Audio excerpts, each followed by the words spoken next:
وزیر داخلہ چودھری نثار نے پاناما لیکس کی تحقیقات کو ضروری قرار دے دیا۔ کہتے ہیں وزیر اعظم کے خلاف بے بنیاد باتیں پھیلائی گئی ہیں۔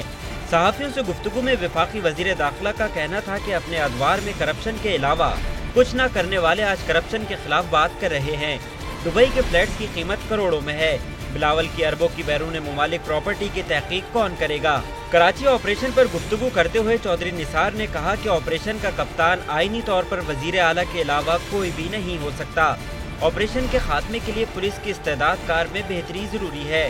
شہر قائد میں ڈیلی کرائم بڑھ رہے ہیں، لیکن جن چیزوں کے لیے آپریشن شروع ہوا، بھتہ خوری، تاوان، ٹارگٹ کلنگ، اغوا کم ہوئے ہیں۔ انہوں نے بتایا کہ ایران نے پاکستان کے ڈوزیئرز کے جواب میں بھارتی جاسوس کلبھوشن یادو کے 2 ساتھیوں کی تفصیلات شیئر کی ہیں۔ افغان مہاجرین کے حوالے سے وفاقی وزیر داخلہ نے بتایا کہ عید کے بعد اہم اجلاس ہوگا جس میں اہم فیصلے کیے جائیں گے۔ جو افغان رضاکارانہ طور پر اپنے بارے میں بتائے گے انہیں ریفیوجی کا درجہ دیا جائے گا، ورنہ ڈیپورٹ کر دیا جائے گا۔